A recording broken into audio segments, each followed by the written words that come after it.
हमेशा मन बढ़िया। राजीव भाई, स्वस्थता मैं एक बार बोल देता हूँ, रिकॉर्डिंग शुरू हुई है। पेज 79 के बॉटम पैराग्राफ से शुरू कर रहे हैं, आप पढ़िए प्लीज। मन स्वस्थता का आशावादी है, अर्थात सुख की आशा में ही हर मानव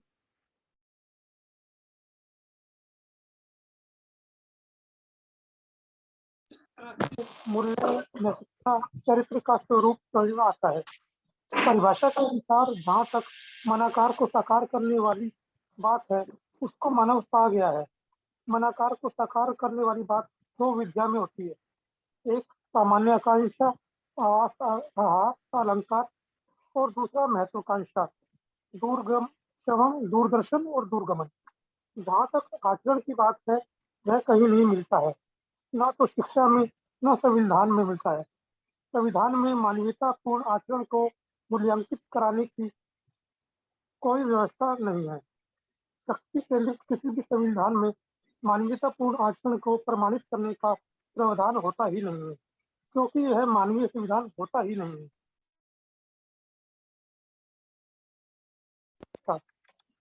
मानवीयतापूर्ण आचरण को कोई प्रमाणित कर नहीं पाए, ऐसा मूल्यांकन करने का साहस जुटा नहीं पाए, ऐसी समझदारी को जोड़ नहीं पाए, इन कमियों को पूरा किए बिना मानव सुख से जी नहीं सक पाएगा, तो लड़ाई झगड़ा करता ही रहेगा। इस कचरे से झूठ छूटने के लिए समझदारी ही एक उपाय है। इसके लिए शिक्षा का मानवीकरण कराना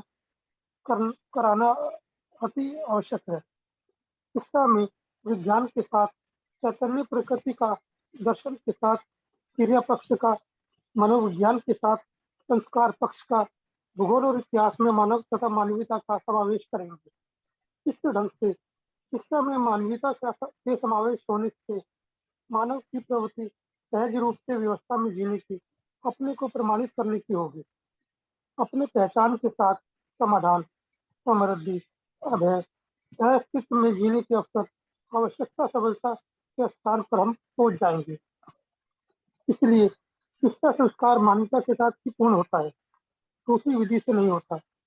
अभी हम जिन संस्कारों की बात करते हैं, वे हमारी प्रचलित मान्यताओं पर आधारित है। उनमें सार्वभौमता नहीं है। तीसरे बिंदु है सत्य। सत्य क्या है? अस्तित्व है, अस्तित्व के रूप में समझ आना ही सत्य है। सत्य समझ में आने के बाद व्यवस्था समझ में आती है। अस्तित्व को सत्ता में संपर्क प्रकृति के रूप में भी अध्ययन किया जाता है। मानवीयता, प्रकृति और मानव एक दूसरे के पूरक है। इस विधि से जीने की कला को विकसित कर लेने पर मानवीय व्यवस्था ही होती है। यह समझ लेने के बाद हम न्याय में ही जिएंगे, व्यवस्था में ही जिएंगे, परिवार में, व्यवहार में प्रामाणिकता को ही प्रमाणित करेंगे, और अन्यथा शक्ति केंद्रित शासन कुछ भी नहीं करेंगे। इस ठीक ढंग है से भैया। राजीव भाई, यहाँ रुक जाते हैं एक बार। मुझे लग रहा है कि यहाँ तक ना मेन कंटेंट है, और इसके बाद में अगले पैराग्राफ के बाद में ना बाबा जी धरती पे जो जो समस्याएं आ रही हैं मोस्टली उसका डिस्क्रिप्शन दे रहे हैं। वो एक जनरल सी बात है, वो मतलब ना हम लोग वैसे भी जैसे हमारे सुनने में भी आता है, and most of us are aware. ये वाला जो था अभी तक, ये एक मेन कंटेंट चल रहा था मध्यस्थ दर्शन का, इसकी हम एक बार थोड़ी सी बात कर लेते हैं। Thank you. ठीक है, तो इसके बाद में कह रहे हैं कि ये मानव की परिभाषा क्या है, इस पैराग्राफ में कह रहे हैं। ये भी आदरणीय नागराज जी ने जीवन विद्या में मध्यस्थ दर्शन में जो है मानव की परिभाषा को इस तरह से कहा, मनाकार को साकार करने वाला। ये एक्चुअल में यहाँ जो लिखा गया या बोला गया, ये आधी परिभाषा है। यहाँ पर इन्वर्टेड कॉमर्स में मनाकार को साकार करने वाला, ठीक है। और उसके बाद में जब पूरी परिभाषा करते हैं तो ये जो तथा लिखा हुआ है ना, तथा मना स्वस्थता का आशावादी, ये जो है ये मानव की परिभाषा है। मनाकार को साकार करने वाला तथा मना स्वस्थता का आशावादी। तो इसको यहाँ पर थोड़ा सा डिस्क्राइब कर रहे हैं कि इसका मतलब क्या है। ये तो परिभाषा हो गई, इसको नॉर्मल भाषा में भी थोड़ा समझ लेते हैं। तो मनाकार को साकार करना मतलब मानव के मन में जो भी आता है, जैसे यंत्र बनाना, घर बनाना, है ना? ये सारी चीजें हम रोजमर्रा की जिंदगी में देखते ही हैं। तो खाना बनाना, मतलब और भी कई तरह की चीजें सुबह हमारे मन में कुछ आता है, और जो मन में आता है वैसा हो जाए, ऐसा एक चाहना बनी रहती है। तो मनाकार को साकार करना जो है, ये मानव जो है, ये मानव के पास में एक तो वो है, मतलब एक बढ़िया सी एक असेट है आपस में मानव के पास। तो मनाकार को साकार करना, और फिर दूसरा वाला स्टेप जो है ना, वो है मनस्वस्थता का आशावाद। ये जो अभी हमने बताया था, यहाँ पे लिखा भी है, तथा मनस्वस्थता का आधा आशावादी। तो मनस्वस्थता का आशावादी का क्या मतलब हुआ कि जो भी मनाकार को साकार किया, उसके बाद में मन को अच्छा भी लगे, इन एंटिसिपेशन हम जो कुछ भी कर रहे हैं वो मनाकार को साकार कर रहे हैं, ताकि वो सब होने के बाद में ऐसा लगे, हाँ भाई मन को अच्छा लगा। तो मन को अच्छा लगा जो है, वो मनस्वस्थता जो है, वो उसको सुख से रिलेट कर रहे हैं।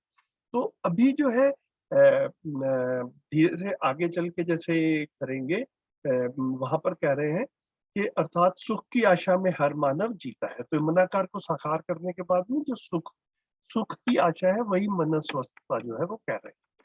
तो मानव सुख धर्मी है, इसको एक्सप्लेन बाबा जी अपनी भाषा में ही कर रहे हैं।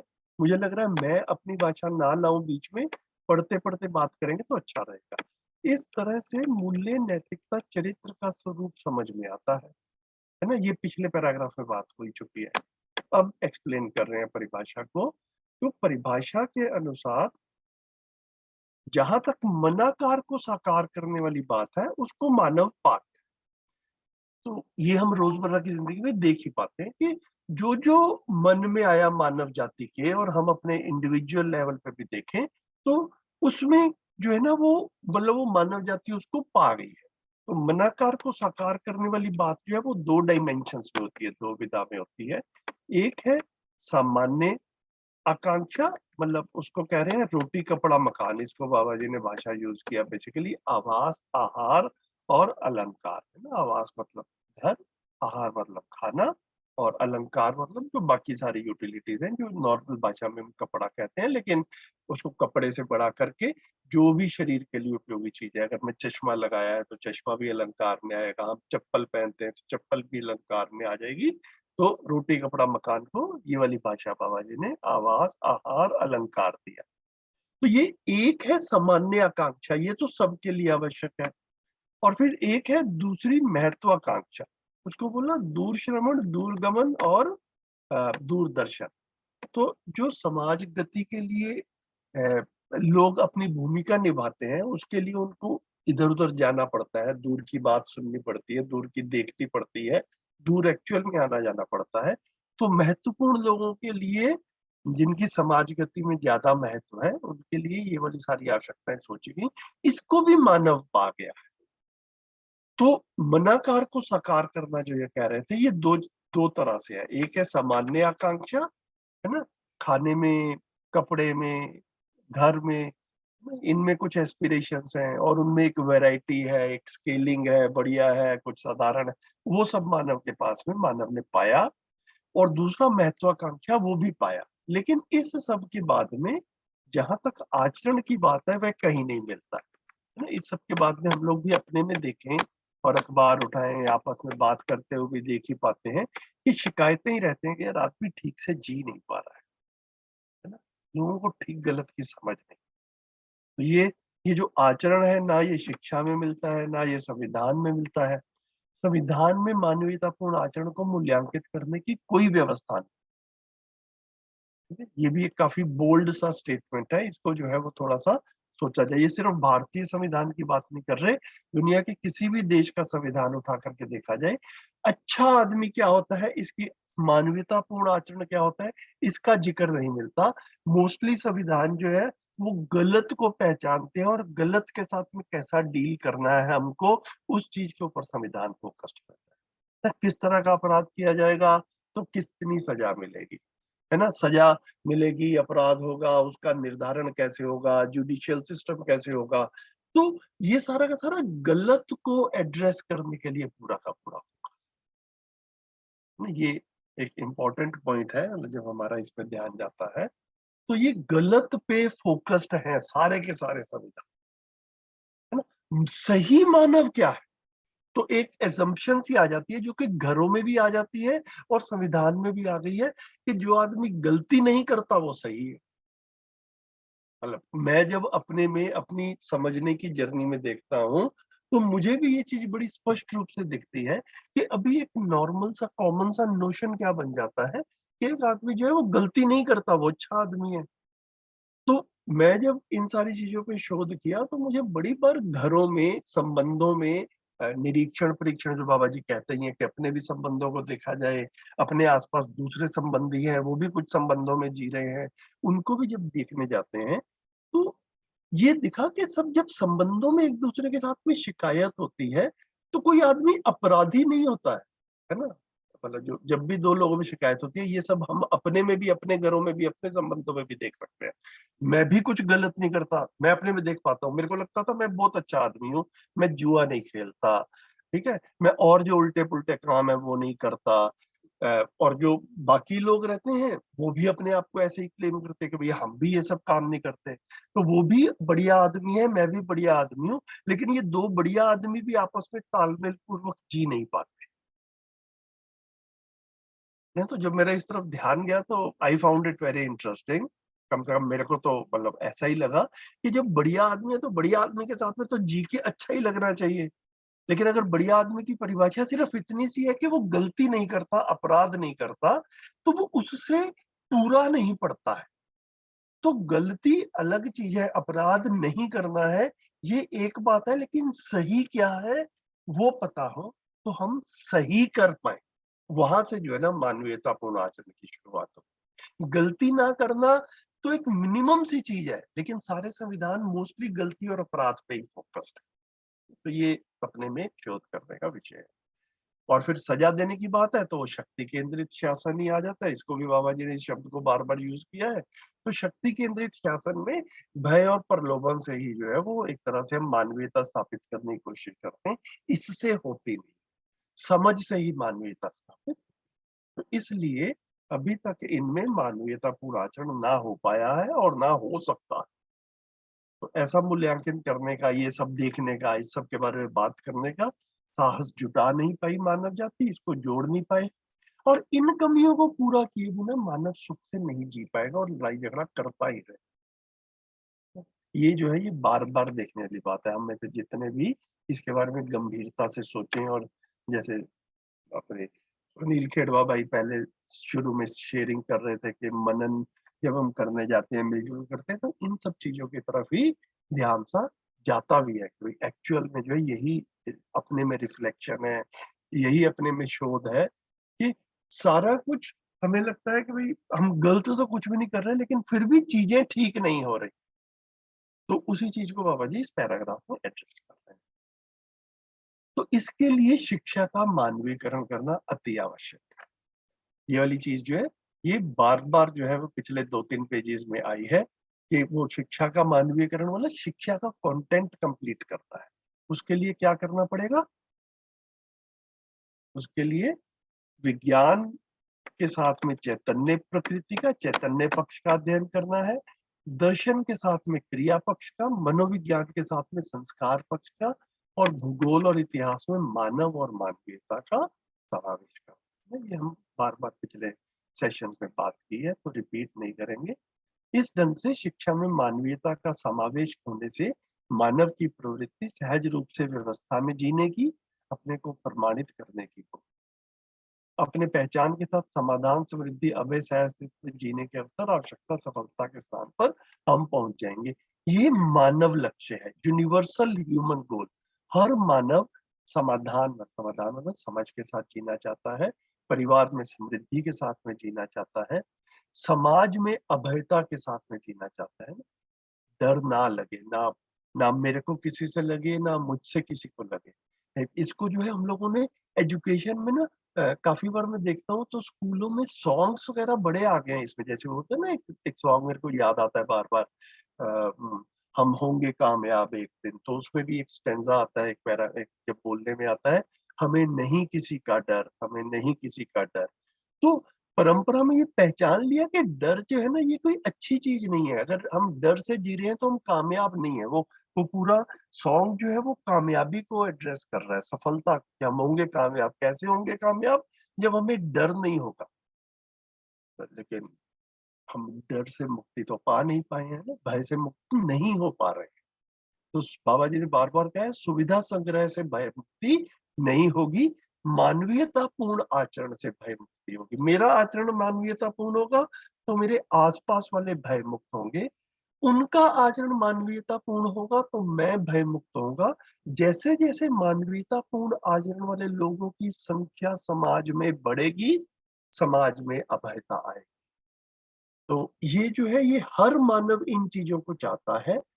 स्वयं में समाधान, परिवार में समृद्धि, समाज में ये अभय तबीयत ठीक है तो आइयो मैं ये को ताल की कोई बात को नहीं। मैं और नहीं को तबीयत ठीक है तो अस्तित्व जियो में सह अस्तित्व।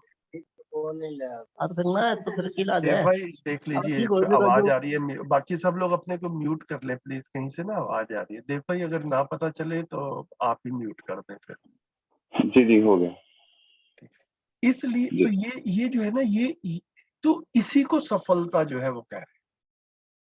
ठीक है, परंपरा में भी इसको सफलता का है, लेकिन वो होगा कैसे इसका कोई जिक्र नहीं। तो इसलिए शिक्षा संस्कार मानवीयता के साथ ही पूर्ण होता है, दूसरी विधि से नहीं होता। तो अभी की शिक्षा जो है वो मोस्टली प्रोफेशनल स्किल्स पे फोकस्ड है। प्रोफेशनल स्किल्स से अपने आप मानवीयतापूर्ण आचरण नहीं आ जाता। इसीलिए हम लोग अपनी कार या लैपटॉप रिपेयर के लिए देते हैं तो डर ही लगता रहता है कि सामने वाला जो मैकेनिक है या वर्कशॉप वाले हैं वो हमारा शोषण ना कर लें, है ना, तकलीफ लैपटॉप में थोड़ी सी हो, बिल ज्यादा बना देंगे। डॉक्टर भी काफी प्रोफेशनली क्वालिफाइड रहता है, लेकिन हमें डर ही लगता रहता है कि फालतू की सर्जरी ना कर दें, फालतू का टेस्ट ना लिख दें। तो ये भय से मुक्ति जो है ना, ये प्रोफेशनल स्किल्स से ऑटोमेटिकली नहीं होती है। उसके लिए मानवीयतापूर्ण आचरण जो है, उसका कंटेंट जो है वो एक अलग से है। वो बाबा जी यहाँ पर बार बार कह रहे हैं कि शिक्षा में मानवीयता को इंक्लूड करना है, उसका समावेश करना है। उसके लिए क्या क्या करना है वो पहले लिखा ही है ऊपर के लाइनों में और पिछले कुछ पैराग्राफ्स में। तो ये इंपॉर्टेंट चीजें हैं, मैं भी बार बार रिपीट करता हूँ क्योंकि आदरणीय नागराज जी ने भी इसको ऐसा पाया कि भाई इंपॉर्टेंट है, बार बार रिपीट किया जाए, तो हम बार बार ये सुने, बार बार हमारे जहन में ये आए कि भाई हाँ ये इंपॉर्टेंट चीज है। इसलिए शिक्षा संस्कार मानवीयता के साथ पूरा होता है, दूसरी विधि से किसी से नहीं होता। अभी जिन संस्कारों की बात करते हैं वे हमारी प्रचलित मान्यताओं पर आधारित है ना, वो एजम्पशंस हैं, कंडीशनिंग है, ट्रेडिशंस हैं, उनमें यूनिवर्सैलिटी नहीं है। मानव क्या है मूल रूप में वो हमको समझ में नहीं। तो इतना जो है ये वाले पैराग्राफ में हो गया। फिर तीसरा बिंदु है सत्य। तो अब ये तीसरा बिंदु सत्य है, ये कहाँ से आया?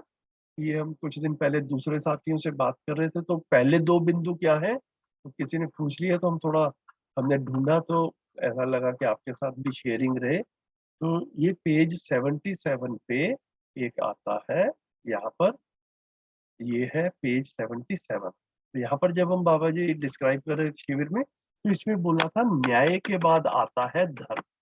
तो इस लाइन से पहले न्याय के बारे में बात कर रहे थे, इस लाइन के बाद में धर्म के बारे में बात कर रहे हैं। तो न्याय धर्म सत्य में न्याय की बात हो गई, धर्म की बात हो गई। ये वाला जो है मैं फिर से कह रहा हूँ, ये पेज 77 पे है। और अब जो है हम पेज 80 के बॉटम पे आ गए हैं, तो वहां पर जो है सत्य की बात कर रहे हैं। तीसरा बिंदु है सत्य। सत्य क्या है? अस्तित्व सह अस्तित्व के रूप में समझ में आना ही सत्य है। तो अस्तित्व सह अस्तित्व है, ये भी अपने आप में बाबा जी ने एक्चुअली मध्यस्थ दर्शन को बिल्कुल एक लाइन में बोला जाए तो बाबा जी ने शुरू में यही बोला, अस्तित्व सह अस्तित्व। तो अस्तित्व जो है, एग्जिस्टेंस इज को एग्जिस्टेंस। तो अभी काफी बार इस लाइन के इंपॉर्टेंस को देखने जाते हैं तो फिर साइंस में क्या कह रहे हैं, एक क्योस थ्योरी आती है कि अस्तित्व में जो कुछ भी है, एग्जिस्टेंस में जो कुछ भी है, वो सब एक दूसरे के साथ में संघर्ष के साथ में है। क्योस है हर तरफ, है ना, कंफ्यूजन है, पदार्थ भी एक दूसरे के साथ में लड़ झगड़ रहे हैं।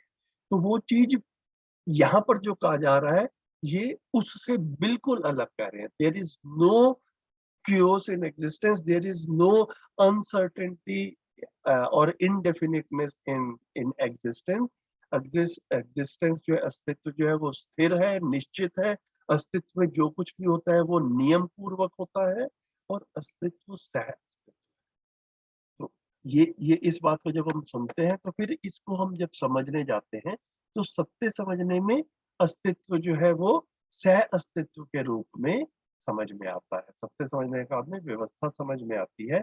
अस्तित्व को सत्ता में संपृक्त प्रकृति के रूप में अध्ययन किया जाता है। तो आदरणीय नागराज जी ने बार बार कहा है कि ये जो परम सत्य के रूप में व्यापक है, जो जिसको हम साइंस में स्पेस या खाली जगह के रूप में पहचानते हैं, और उस खाली जगह में जड़ और चैतन्य इकाइयां हैं। ये आदरणीय नागराज जी ऐसा एग्जिस्टेंस को डिस्क्राइब कर रहे हैं कि जड़ संसार है और जड़ संसार में भी जीवावस्था और ज्ञानावस्था के जो शरीर हैं इनको चैतन्य इकाई चलाती है।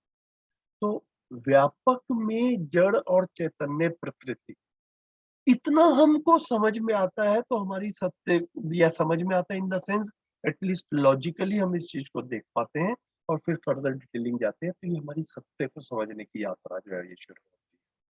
इस विधि से जीने की कला को विकसित कर लेना मानवीय व्यवस्था ही होती है। यह समझ में आने में हम न्याय में जिएंगे, व्यवस्था में जिएंगे, धर्म को ही व्यवस्था भी का, और व्यवहार में प्रामाणिकता को प्रमाणित करेंगे। शक्ति केंद्रित शासन कुछ भी नहीं करेंगे, शक्ति केंद्रित शासन की जरूरत नहीं रहेगी। ये जो है इतना हमने अभी राजीव भाई जब पढ़ रहे थे तो इतनी हमने रीडिंग कर ली थी, उस पर हमने थोड़ी बात भी कर ली। सुनील भाई आपका कुछ ध्यान गया हो इस सारे पढ़ने में तो आप भी अपनी तरफ से कुछ बात रख ले, और कुछ प्रश्न हो तो वो भी साथ में ले लेंगे। सुनील भाई पहले आप भी कुछ ऐड करना चाहे तो कर लेंगे, आप हैं तो अच्छा रहेगा आज। नहीं भैया, और तो कुछ नहीं लग रहा है। बाकी किसी का कुछ ध्यान गया हो, कुछ प्रश्न बन रहे हो, कुछ डिस्कस करना तो बताएं प्लीज। काफी साथी जुड़ गए हैं अब तो।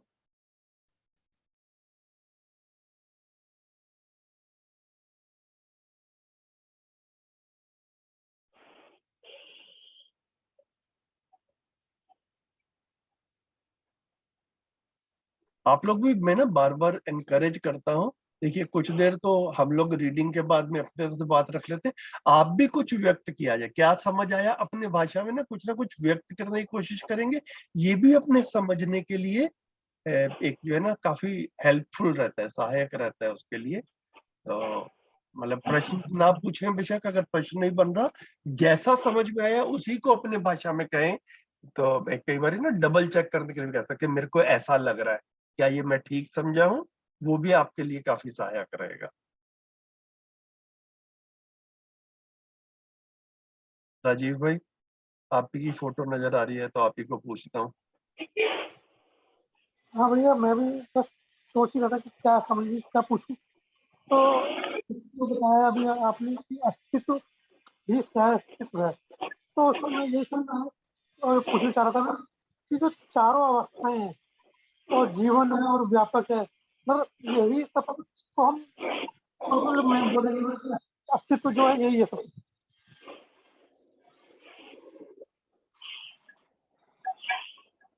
क्या ये सही है? हेलो भैया, आवाज आ रही है? आवाज नहीं आ रही। हेलो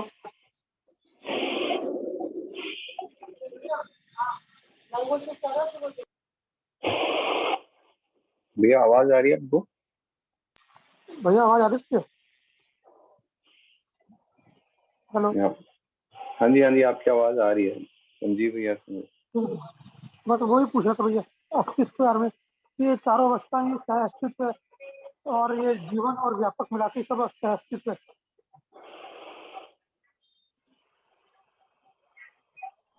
मेरा ना शायद बीच में डिस्कनेक्ट हो गया था 1 मिनट के लिए, तो मैं दोबारा कनेक्ट हुआ हूँ।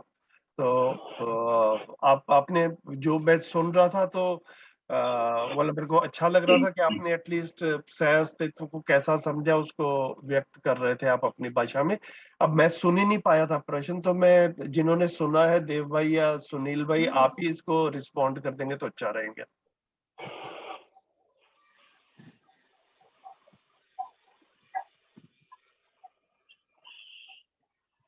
भैया मैं दोबारा बोल देता हूँ, कोई बात नहीं। क्वेश्चन हाँ क्लियर नहीं हुआ, उनका भी थोड़ा डिस्टर्बेंस आ रहा था, हाँ, बैकग्राउंड अच्छा, नॉइज आ रहे थे। ओके ओके, दोबारा बोलो भैया, फिर ठीक है, दोबारा बोलो। ठीक है भैया, जैसा आपने बताया कि अस्तित्व ही सह अस्तित्व है, तो मुझे ये समझ में आया मैंने कि नहीं बताया, मैंने रिपीट किया, ये आदरणीय नागराज जी ने बताया, ये भी भाषा हम ठीक से।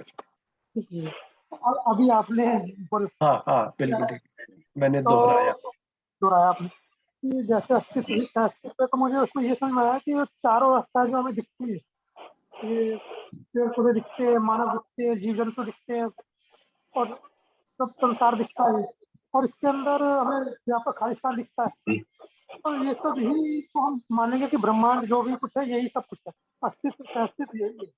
तो इसमें ओके ओके ठीक है भैया, तो इसको ना ऐसा देख सकते हैं कि मतलब ये जो चारों अवस्थाएं दिखती है ना, ये हमको सिर्फ धरती पे दिखती हैं, है ना। मतलब ये जितने भी वैज्ञानिक हैं, ये धरती से बाहर जाके चांद पे भी होके आ गए, है ना, कुछ मंगल ग्रह या दूसरे ग्रहों का भी जितना भी हमारा फिजिकली भी कुछ जगह पे विजिट कर लिए और कई जगह को रिमोटली स्टडी किया, तो अभी तक वैज्ञानिक भी इस निष्कर्ष पर पहुंचे हैं कि जितना भी ब्रह्मांड हम जानते हैं, ब्रह्मांड बोलो, अस्तित्व बोलो, है ना, इस धरती के बाहर सोलर सिस्टम है, हमारी गैलेक्सी है, ये जो चारों अवस्थाएं हैं, ये तो हमको सिर्फ धरती पर दिख रही हैं।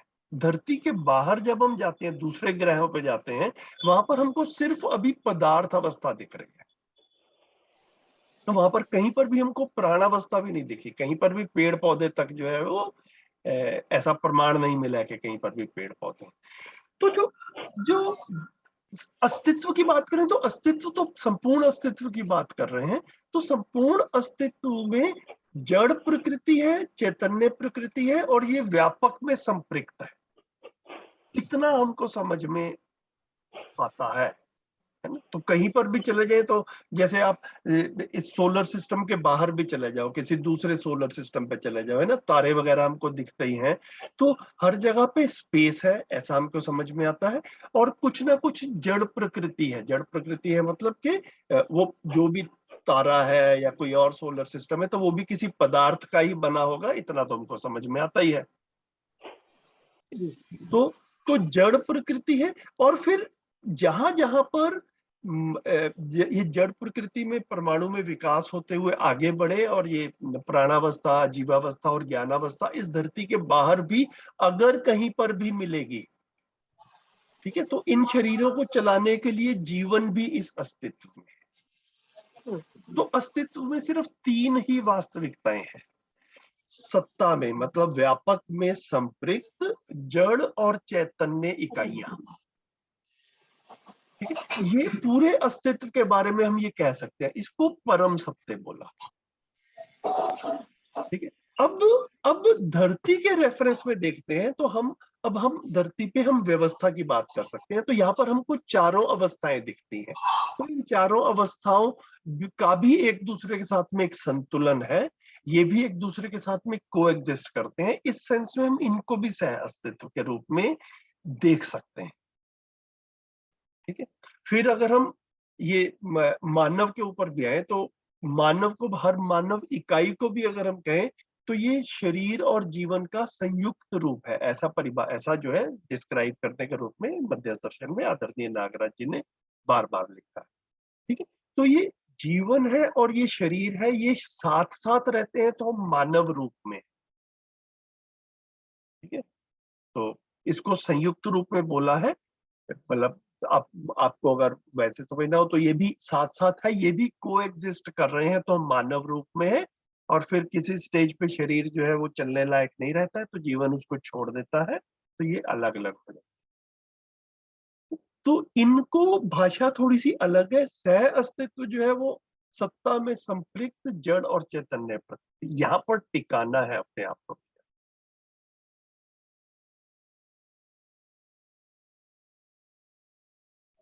सही बोले। ठीक है। हम्म,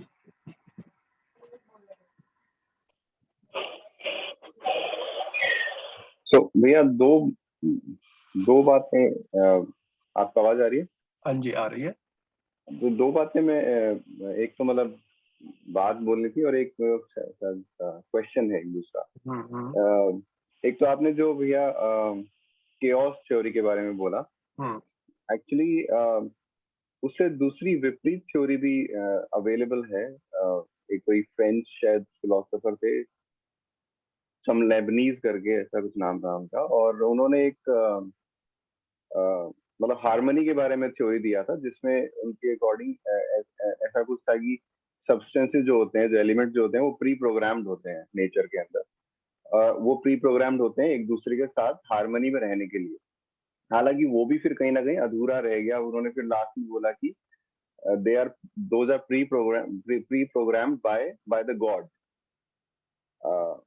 है ना। तो फिर वो इस वजह से वो हार्मनी में रहते हैं। और उसके बाद फिर एक उसी में एक कॉजेशन करके थ्योरी है, जो अरिस्टोटल ने भी थोड़ा सा टच किया था उसके ऊपर। और मेटाफिजिक्स में एक टर्म है जिसमें इसमें इस तरह की बातें होती हैं, जिसमें कॉज एंड इफेक्ट का रहता है। मतलब एक सब्सटेंस से दूसरे सब्सटेंस पे क्या असर जाता है। तो मतलब ये दूसरा सब्सटेंस इस तरह से करेगा जब पहला कुछ करेगा। बेसिकली वही हार्मनी जो नेचर पे है उसके बारे में हल्की बातचीत है। बट हाँ, वही बात है कि कहीं ना कहीं जाके वो अधूरा अभी नॉर्मल साइंस में है, अधूरा है। और कई बार ना ये रहता है कि कुछ लोग देख भाई, मतलब अब साइंटिस्ट भी एक मत नहीं है। मतलब कुछ हाँ जी, हाँ साइंटिस्ट जी, क्योस की बात कर रहे हैं, कुछ क्योस नहीं है इसकी बात कर रहे हैं। एक आम आदमी क्या समझे, यूनिवर्सल अभी तक वो नहीं बोल है ना। पाए जी। तो यहाँ पर मतलब वो बाबा जी डंके की चोट में ये प्रस्तावित कर रहे हैं, और ये हम देखते भी हैं तो हमको लगता भी है कि भैया एक there is a clear harmony in existence. मतलब वो ऐसा नहीं है कि जिस मतलब इकाइयां जो अपनी मन मर्जी से कुछ कर रही हैं, है ना, सब कुछ नियम से चलता है।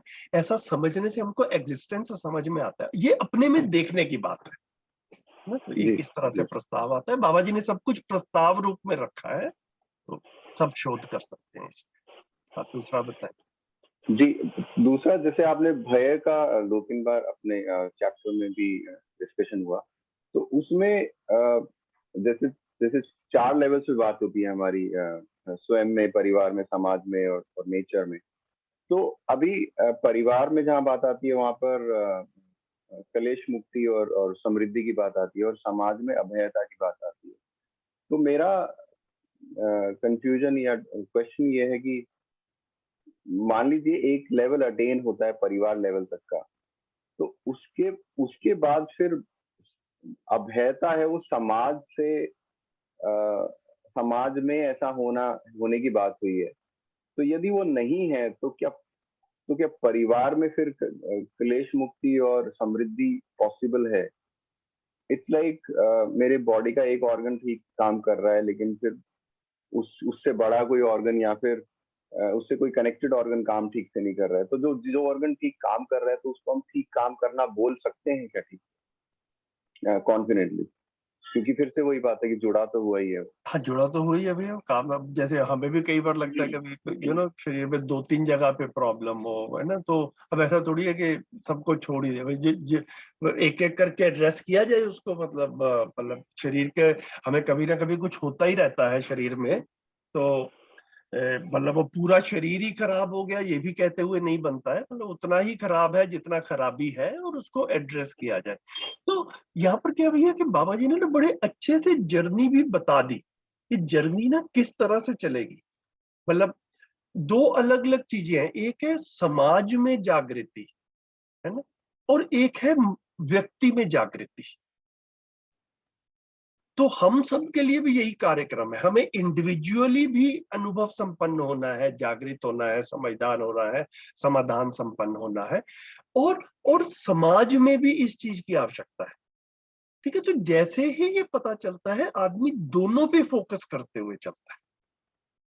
ठीक है। इस चीज की तरफ ध्यान नहीं जाता तो समाज छूट सा जाता है। एक्चुअल में मेरा काफी बार जो है ऐसा अपने में शोध कर करके निकला है कि समाज की स्थितियां जो खराब हुई हैं वो काफी बार इस कारण खराब हुई है कि व्यक्तियों को ये क्लियर नहीं हुआ कि समाज में परमानेंट इम्प्रूवमेंट या परमानेंट समझ जो है वो कैसे आए।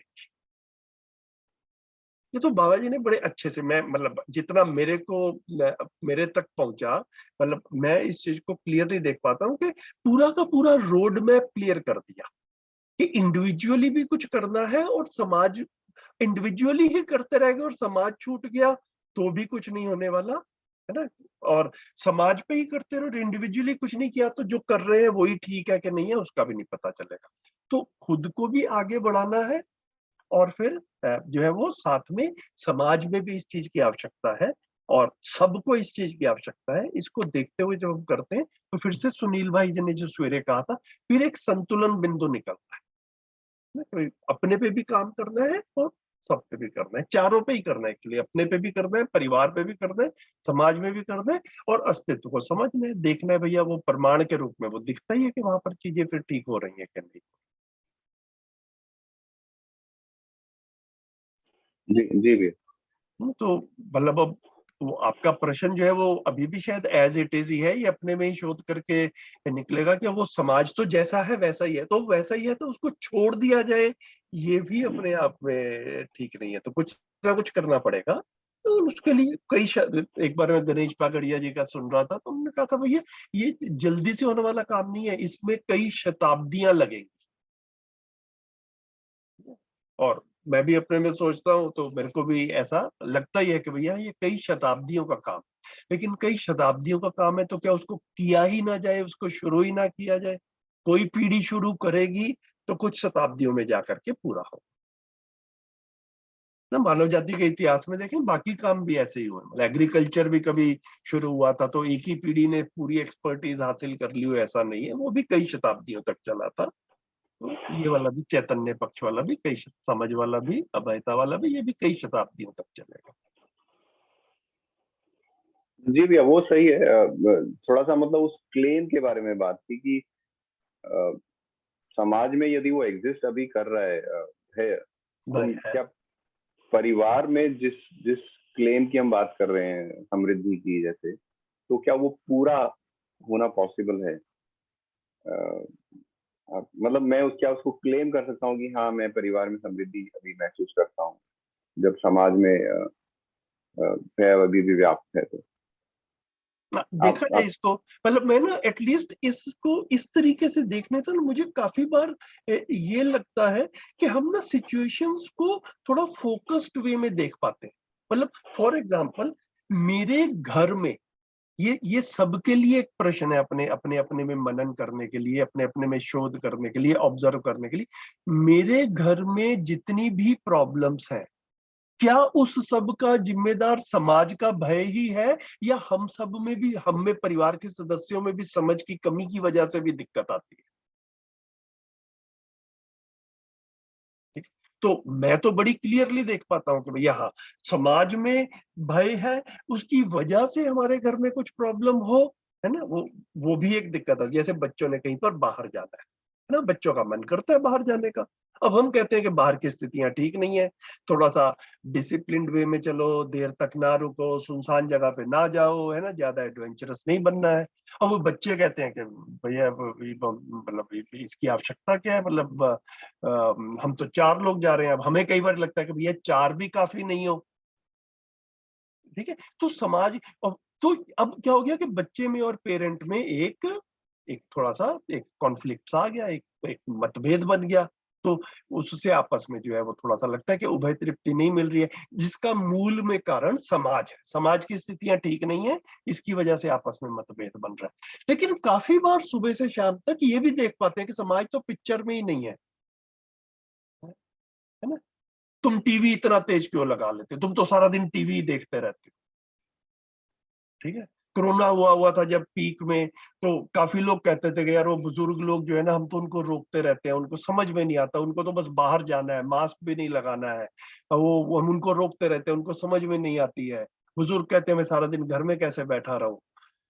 ठीक है। घर मतलब तो काफी बार जो है घर में कितना बैठना है, बाहर कितना जाना है, कितना ध्यान रखना है, मतलब इन चीजों में आपस में तालमेल जब नहीं बन पाता तो ये देखने की आवश्यकता है कि समाज में अव्यवस्था है, उससे एक अलग किस्म की प्रॉब्लम है, लेकिन परिवार में भी समझ की कमी है। तो इसको ना डिस्टिंक्टली देख पाना भी एक ये लगता है कि फिर यहाँ पर भी काम करने की जरूरत है। मैं सिर्फ बाबा जी ने भी शायद इसीलिए क्रम में बताया है कि समाज पे तो जब होगी उस पे जितनी कर सकते हैं अभी करें, जो नहीं कर सकते उसको भी पेंडिंग में भी रख सकते हैं, लेकिन परिवार में भी कुछ करना है, वो हम देख पाए कि कुछ करने लायक है परिवार, और अपने में भी करना। जी जी भैया। बढ़िया। उमा भाई अनम्यूट कर लें। हाँ जी जी भैया, नमस्कार, कैसे हैं आप? नमस्ते। बिल्कुल ठीक भैया, बिल्कुल ठीक, आप बढ़िया। बताएं। हाँ बढ़िया भैया, इसी पर हाँ, जो बात अभी चल रही थी तो उसी पर मेरा भी ध्यान गया, तो मैंने ऐसे देखा इनको कि जो भैया समृद्धि की बातें कर रहे थे, तो समृद्धि को मैं ऐसे देखता हूँ कि बाबा जी जब कहते हैं कि न्याय सॉरी प्रिय हित लाभ, है ना, तो ये लाभ का जो पोर्शन है जिसको हम बोलते हैं, वो डायरेक्ट जा करके समृद्धि से जुड़ जाता है। जब ये भाव आ जाता है हमारे अंदर में, समृद्धि इसी भाव का नाम है कि अगर मान लीजिए कि किसी के पास में 10 गाड़ी है ना, उनके पास 10 गाड़ी है, मेरे पास में 2 ही गाड़ी है या गाड़ी नहीं है, मान के चलते गाड़ी नहीं है मेरे पास में, लेकिन मैं उस भाव के साथ अगर जीता हूं कि हमको जितना आवश्यकता है, जितनी की जरूरत है उतना तो मेरे पास में है। जब मैं अपने दिमाग को मन को दौड़ाता हूँ, देख पाता हूँ, और जब ये दिखाई देता है कि दौड़ता है मन बहुत जोर से, दौड़ता है, दौड़ने के बाद ये दिखाई देता है कि हमारे पास उतना तो है जितना हमको चाहिए। तो उनको मान लीजिए 8 गाड़ी की जरूरत है, तो उनको 8 गाड़ी है, हमको उससे क्या दिक्कत है? वहां पर जाकर के पता चलता है कि मैं समृद्ध हुआ हूँ। नहीं तो उनके पास 8 गाड़ी है, मेरे पास भी 8 गाड़ी होना चाहिए, मेरे पास में फिर समृद्धि कभी भी नहीं आएगा जिंदगी में, है ना। तो इस भाव के साथ रहना समृद्धि, मेरे ख्याल से मैं ऐसे देखता हूँ समृद्धि को। किसी को बिल्कुल ठीक। 10 टी शर्ट की जरूरत है, वो 10 टी शर्ट के साथ पहनता है, वो उनकी जरूरत है। मेरी जरूरत 2 ही टी शर्ट में चल रहा है, काम चल रहा अच्छा से, उसको मैं पहन रहा हूँ, उसी में अपना अच्छा से भाव रहता है। तो मेरे ख्याल से मैं समृद्ध हूँ। तो बिल्कुल ठीक। समृद्ध को बाहर में ना देखा जाए, अपने अंदर ही टटोला बिल्कुल जाए कि बिल्कुल मैं कैसे समृद्ध हो पाऊं। बिल्कुल ठीक बात है, बिल्कुल ठीक बात। ठीक है भैया। बढ़िया बढ़िया भैया, धन्यवाद भैया। समृद्धि को अच्छे से पकड़ा आपने। भुवन भाई कुछ जी कहना चाह रहे जी नमस्कार भैया। हैं। नमस्ते नमस्ते भैया। देव भैया के सवाल से जुड़ता हुआ ही सवाल है कि जब हम परिवार बोलते हैं, मैं थोड़ा सा परिवार को समझने की कोशिश करता हूँ कि परिवार एक ब्लड रिलेशन वाला है, लेकिन वो इस दर्शन के पूरे खिलाफ है। वो कहता है ना, ये पूरा मार्ग ही बेकार है, तू फंस गया है किसी बाबा बाबा के चक्कर में। अब एक ऐसा परिवार है जो इस मार्ग पे चल रहा है, जिसे मैं ये भी एक परिवार ही है जहाँ पे हम बैठ के चर्चा कर रहे हैं। बिल्कुल ठीक है। तो अब मैं परिवार में समृद्धि की जब बात करता हूँ, एक परिवार बिल्कुल खिलाफ है। वो इस तरह इस लेवल पे खिलाफ है कि वो मुझे कहते हैं कि तू फंस गया है, तेरी जिस एज में तुझे अब धन संपत्ति इकट्ठा करनी थी, उस एज में तू ये बाबा जी वाली बातें करने लग गया है, अभी इसके बहुत टाइम बचा हुआ है, ये सब मत कर अभी। तो मैं अगर परिवार में समृद्धि की बात करूं, तो मेरा तो परिवार, अगर ब्लड रिलेशन वाला परिवार देखूं, वो तो कभी तैयार ही नहीं होगा। अब उसकी समृद्धि को मैं कैसे देखूं दूसरी? और अगर मैं उसको परिवार की तरफ, ब्लड रिलेशन को अगर उसको इस एंगल से हटा दूं कि इनका समृद्ध होने से मेरे प्रमाणित होने का कोई रुकावट नहीं बननी चाहिए, तो फिर क्या मैं परिवार की संज्ञा इस परिवार को दे सकता हूँ जो मेरे इस मार्ग में मेरे साथ है? ये क्वेश्चन है भैया। ये बड़ा नाजुक मुद्दा जो है वो आपने रेज किया है, और मुझे ऐसा लगता है कि इसीलिए जो है ना ये मध्यस्थ दर्शन में जो यूनिवर्सल ह्यूमन गोल है ना, मानव लक्ष्य, मैं फिर से सामने रखता हूँ, मेरे को लग रहा है क्योंकि उससे हमारे को उसकी इम्पोर्टेंस का भी पता चलता है। तो यहाँ पर था ना, कहीं पर कहा था, अभय वाला ये रहा। तो ये जो है ना समाधान, समृद्धि, अभय, सह अस्तित्व, इसको ना आदरणीय नागराज जी ने इसी ऑर्डर में रखा है कि ये इससे ही बेड़ा पार होगा, मतलब भैया ये ध्यान में रहे। तो पहला स्टेप है समाधान। समाधान मतलब समझ, ठीक है। अब ये किसको चाहिए? हर व्यक्ति को चाहिए। मेरे को भी चाहिए, मेरी पत्नी को भी चाहिए, है ना, मेरे भाई बहन को भी चाहिए, अगली पीढ़ी को भी चाहिए, बच्चे बड़े हो रहे हैं तो, और जो बड़े हो चुके हैं, जो बुजुर्ग वाली कैटेगरी में, उनको भी चाहिए।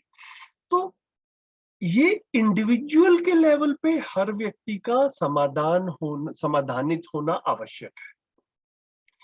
जब परिवार के सदस्य समाधानित होते हैं तब वो समृद्धि पूर्वक जी पाते हैं।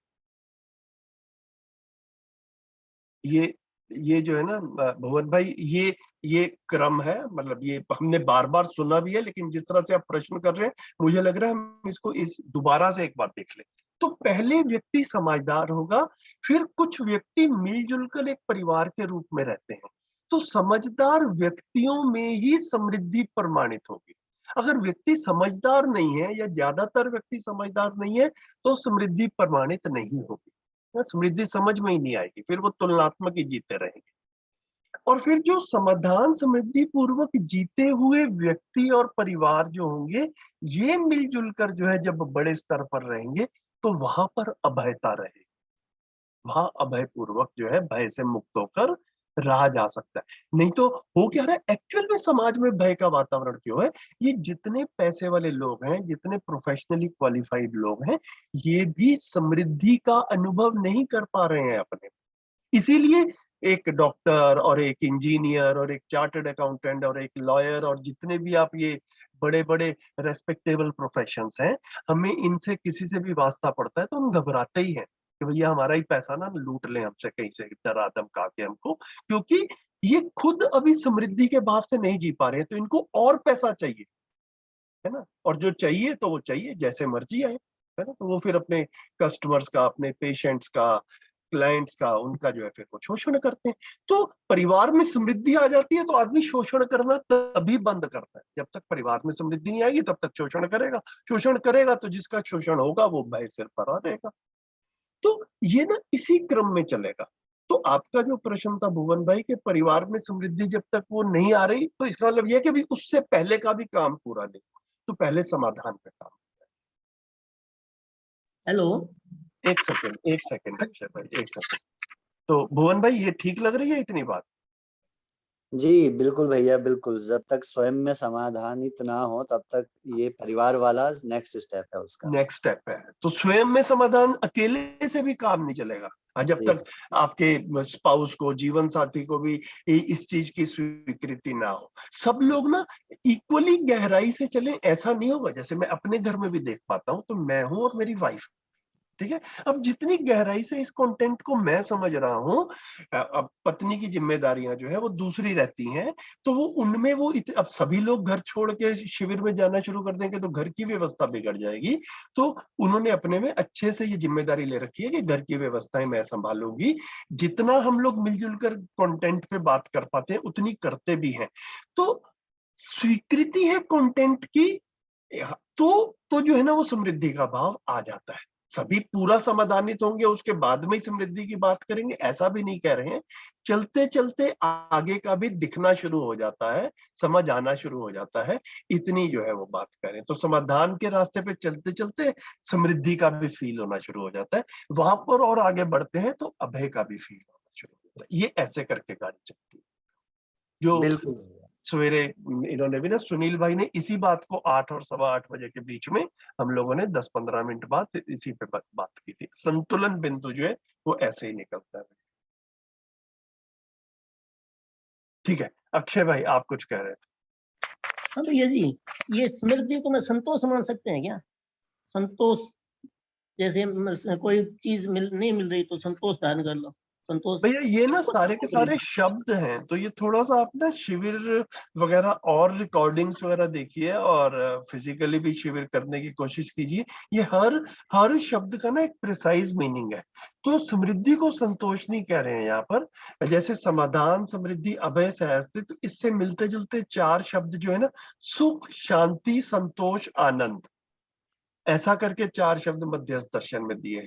तो हर शब्द का एक प्रिसाइज मीनिंग रहता है भैया, उसको ना पकड़ना पड़ेगा थोड़ा सा। तो मैं समाधानित होता हूं तो मैं सुखी होता हूं। समृद्धि है तो परिवार में शांति है। अभय है तो उससे जो फीलिंग आ रही है उसको संतोष कह रहे हैं। और जो सह अस्तित्व प्रमाणित हो गया, हर तरफ संतुलन दिख रहा है ना, व्यवस्था समझ में भी आ गई और व्यवस्थित है भी सब कुछ, उसको आनंद की फीलिंग कह रहे हैं। तो सुख, शांति, संतोष, आनंद, इन शब्दों को समाधान, समृद्धि, अभय से अस्तित्व के साथ में लिंक कर सकते हैं। ठीक है भैया, थैंक यू। ठीक है, गुड। तो मेरे को लग रहा है कि अभी तो आधा घंटा है और इसको हम आसानी से आगे भी पढ़ सकते हैं। तो यहाँ से बताएं कौन पढ़ेंगे, प्लीज आप ही में से कोई पढ़े।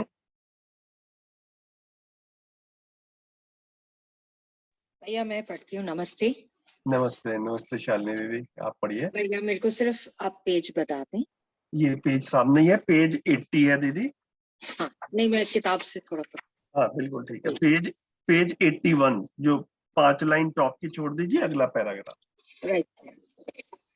नमस्ते सभी को, हम पेज 81 से पढ़ रहे हैं।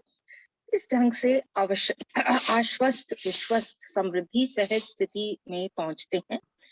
अभी हमें विज्ञान यह कहकर पढ़ाया जाता है कि जो भी है अव्यवस्था है, अनिश्चित है। इसे पढ़ने के फलस्वरूप हर विद्यार्थी अपने को अव्यवस्था में होना स्वीकार लेता है। फलस्वरूप अव्यवस्था को फैलने में भागीदारी करता है। इसका उदाहरण है, ये पूरी धरती बीमार है। इस धरती में ताप बढ़ रहा है। कारण क्या है? धरती के अंदर से खनिज, कोयला, तेल निकालने से ताप बढ़ रहा है। कैसे बढ़ गई, क्यों बढ़ गई, ये वो भी जानते हैं, हम भी जानते हैं। कोयला और तेल ही ऐसे पदार्थ हैं जो ताप को अपने में हजम करते हैं। धरती में ताप को हजम करने वाली पदार्थ को निकाल दिया तो धरती का ताप बढ़ना ही है। ताप बढ़ने से क्या हुआ? समुद्र का जल स्तर बढ़ने लगा। पानी का सतह कितना बढ़ सकता है? तो हम जहां बैठे हैं वहां से 200-300 फीट ऊंचा पानी हो सकता है। कुछ पर्वतों की चोटियां बचती हैं। इस ढंग से हम फंस गए। इसको ठीक करने के लिए सब बड़े बड़े देश मिलकर आह्वान करते हैं कि आओ सब मिलकर ठीक करें। और शुरुआत किसने किया, यह इतिहास स्पष्ट करता है। बिना समझ ईंधन के लिए कोयला और तेल पदार्थ उपयोग किया, यह धरती के साथ हुई ज्यादती है और इसकी भरपाई आगे होगी कि नहीं, इस ज्यादती के रुकने के बाद ही इसका परीक्षण होगा। यह कैसे रुकेगा, इसके बारे में आगे बात करेंगे। धरती पर मानव अधिक व कम तापमान में भी जीना प्रमाणित है। यह अंतर नापना भी संभव हो गया। इतने तापमान अंतर में रहने वाले आदमियों के शरीर का तापमान एक ही रहता है। ऐसा क्यों? बाहर के ताप अधिक और कम होने से भी शरीर के ताप में संतुलित बनाए रखने के लिए शरीर में वह सब द्रव्य है। इसी प्रकार धरती के ताप को भी संतुलित बनाए रखने के लिए धरती के अंदर खनिज, कोयला और तेल पदार्थ हैं। तो अब मुद्दा यह है कि खनिज, कोयला और तेल को निकाले जाने से रोका कैसे जाए। एक उपाय है, हमारी धरती पर इतनी नदियां बहती हैं जिनके प्रवाह शक्ति से धरती पर जितनी बिजली की आवश्यकता है उससे 50 गुनी बिजली उपलब्ध हो सकती है। इसके लिए प्रवाह बल से बिजली पैदा करने वाले संयंत्र को बनाने की आवश्यकता है। दूसरे कुछ यंत्र ऐसे हैं जो तेल से ही चलेंगे। ऐसे यंत्रों के लिए वनस्पति तेल से चलने वाले इंजन बनाने होंगे। इसके लिए धरती पर तैलीय वनस्पति होती है और अधिक मात्रा में उसे उगाया जा सकता है। ऐसे मैं सोचता हूँ सौर ईंधन की ओर लोगों का ध्यान है कि और अधिक आतुरता से ध्यान देने की आवश्यकता है। सौर ईंधन को और भी व्यावहारिक संयंत्रों में उपयोग लाने की जरूरत है। इस तरह से धरती पर जितनी ऊर्जा की आवश्यकता है उससे ज्यादा ऊर्जा धरती की सतह पर उपलब्ध होने की बात समझ में आती है। इस तरह से कोयला और पेट्रोलियम का उपयोग बंद किया जाए, उसके स्थान पर वनस्पति तेल, प्रवाह शक्ति, तरंग, वायु और सूर्य ताप का उपयोग किया जा सकता है। उसके पश्चात यह परीक्षण किया जा सकेगा कि अभी तक जो गड्ढे किए गए हैं उसे धरती स्वयं पाटने में कितनी सक्षम है। तीसरे, एक और तलवार मानव पर लटक रही है। इस धरती पर जब भी पानी बनने की घटना हुई होगी, ऐसी घटना के मूल में यदि शोध किया जाए तो ब्रह्मांडीय किरणों के संयोग से ही यह घटना घटित हुई है। ब्रह्मांडीय किरणों की इस घटना का एकमात्र स्रोत है, अब उसकी निरंतरता बन चुकी है। अभी धरती के वातावरण का क्षय हुआ है। इससे ऐसी संभावना बन सकती है कि वही ब्रह्मांडीय किरणें यदि विपरीत विधि से प्रभाव डालें तो धरती पर से पानी समाप्त हो सकता है। ये सबसे इम्पोर्टेंट लाइन मुझे लगती है कि ये हमारी सोच में बना रहे हमेशा। जिस स्रोत से धरती का आवरण क्षतिग्रस्त हुआ है, विज्ञानी उससे पता लगा लिए। केवल स्रोत पता लगाने से तो क्षति ठीक होगी नहीं, बनाने की आवश्यकता है। बनाने की विधि में यही बात आती है, धरती के साथ जो अत्याचार किया है उसे रोकना पड़ेगा। खनिज तेल, कोयला और विषाक्त गैसों और तरल पदार्थों को जो मानव ने युद्ध की सामग्री के लिए बनाया है, उसी से धरती का सुरक्षा कवच क्षतिग्रस्त हुआ, ऐसा पेपर में पढ़ने आता है। यदि यह सच्चाई है तो इन सब प्रक्रियाओं को रोकना होगा जिससे धरती का वातावरण क्षतिग्रस्त होता है। मानव क्षतिग्रस्त करने के बाद क्षतिपूर्ति का उपाय भी करता है। यह बहुत बड़ा गुण है, जबकि अन्य जीवों में ऐसा नहीं होता। ये भी बहुत महत्वपूर्ण मुझे लगता है लाइन है। किंतु धरती की क्षतिपूर्ति के लिए मानव ने अभी तक कोई कार्य नहीं किया, बल्कि हर दिन और बिगड़ाव देखने को मिलता है। कब तक करेंगे? क्योंकि कभी इस बिगड़ाव को ठीक करने के बारे में कुछ करेंगे? रुक जाते हैं दीदी, हाँ जी, दीदी यहाँ पे हाँ जी, टाइम भी हो रहा है। थैंक यू दीदी, थैंक यू सो मच। तो अब जो है हम थे पेज नंबर 81 के टॉप पे। तो जैसा हम देख रहे थे कि अब इसके बाद में ना, मतलब ये कोई ऐसा मध्यस्थ दर्शन का गूढ़ कंटेंट नहीं है, ये जनरल ऐसी बातें हैं जो हमको न्यूज़पेपर और क्लासरूम में, किताबों में, अदरवाइज भी सुनने पढ़ने में, मीडिया वगैरह से आती रहती हैं। तो अभी तक विज्ञान पढ़ाता है कि जो अव्यवस्था है अनिश्चित है, हम अव्यवस्था होना स्वीकार कर लेते हैं। यही हम अभी थियोस थ्योरी की बात कर रहे थे कि अभी तक विज्ञान यह पढ़ाता है कि जो भी है वो अव्यवस्था है, अनिश्चित है। तो विद्यार्थी भी मान लेते हैं, स्टूडेंट जो पढ़ रहा है, कि भाई अव्यवस्था है तो मानव भी अव्यवस्थित है, मानव तो ऐसा ही रहेगा, मतलब इसका कुछ नहीं कर सकता। तो फिर अव्यवस्था के फैलाने के कार्यों में भागीदारी करता है, और उसी भागीदारी के उदाहरण के रूप में, रिजल्ट के रूप में क्या निकल कर आया कि पूरी धरती बीमार है, धरती पे ताप बढ़ रहा है, ग्लोबल वार्मिंग हो रहे हैं। तो कारण क्या है? धरती से खनिज, कोयला, तेल निकालने से ताप बढ़ रहा है। तो ये सारी चीजें हमारे पढ़ने में आती हैं। कैसे बढ़ गया ये धरती आप भी जानते हैं। कोयला तेल ऐसे पदार्थ है जो ताप अपने में हजम कर लेते हैं, ठीक है। फिर मतलब ये इस तरह से इसको एड्रेस करते हुए ताप बढ़ने से क्या होगा, समुद्र का जल स्तर बढ़ने लगा, है ना। तो ये भी हम लोग पढ़ते हैं, अभी 2-4 दिन पहले भी अखबार में आया था, मतलब ये दिल्ली के न्यूज़पेपर्स में फर्स्ट पेज पे था कि बॉम्बे में भी पता नहीं 2050 तक या 2070 तक जो है वो काफी पानी आ जाएगा। चेन्नई और पता नहीं 50 शहरों के नाम लिखे हुए थे। ये सब जो है पहले से बातें चली आ रही है। ये इस चीज का ध्यान रखा जाए कि ये वाला शिविर जो आदरणीय नागराज जी ने किया था, जिसको ये पुस्तक की शेप में हम पढ़ रहे हैं, ये 25 साल पहले हुआ था। तो 25 साल पहले भी ये वाली चीजें स्पष्ट रूप से थी कि वाटर लेवल बढ़ रहा है और ग्लोबल वार्मिंग हो रही है। 25 साल बाद हम पढ़ रहे हैं तो ये चीजें 25 साल में कुछ सुलझा हो ऐसा नहीं है, एक्चुअल में प्रॉब्लम और गंभीर हुई है। ये जो है ये मेरे को काफी बार लगता है कि मतलब एक तरह से और ध्यान जाता है कि आम आदमी जिन चीजों को अभी रियलाइज भी नहीं कर रहा है उसको बाबा जी 25 साल पहले से क्लियरली जो है ना वो कह रहे हैं कि भैया ये वाली चीजें जो है ये हो रही है और ये कोई सीक्रेट भी नहीं है। साइंटिस्ट लोग भी इतना तो कह रहे हैं। तो पानी का लेवल बढ़ जाएगा, हम फंस गए हैं, इसके लिए मिलजुल कर जो है वो बड़े बड़े देश मिलकर जो है वो कुछ आपस में डिसाइड करते हैं कि ठीक करें। लेकिन ये ठीक क्या करें, ये बड़े बड़े देशों ने ही जो है ये सारी की सारी प्रॉब्लम जो है, ये बाबा जी ने जो लाइन लिखी, शुरुआत किसने किया,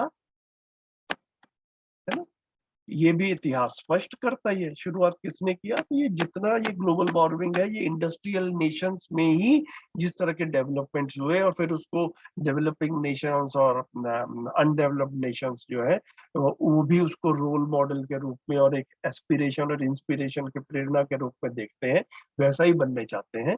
तो अभी कुछ देश वैसा कर रहे हैं तो ग्लोबल वार्मिंग इतनी है।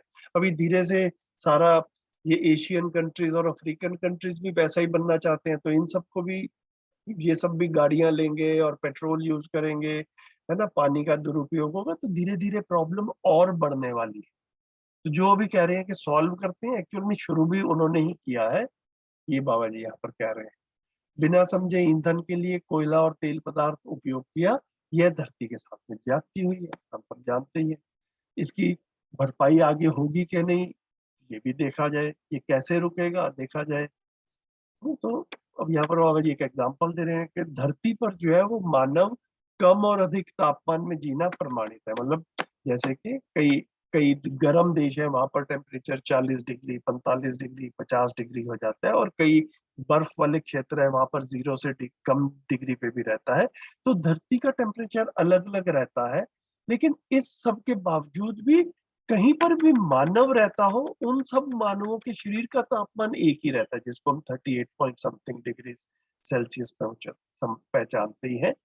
तो बाहर अधिक के तापमान होने से भी शरीर जो है वो अपने को संतुलित बनाए रखता है।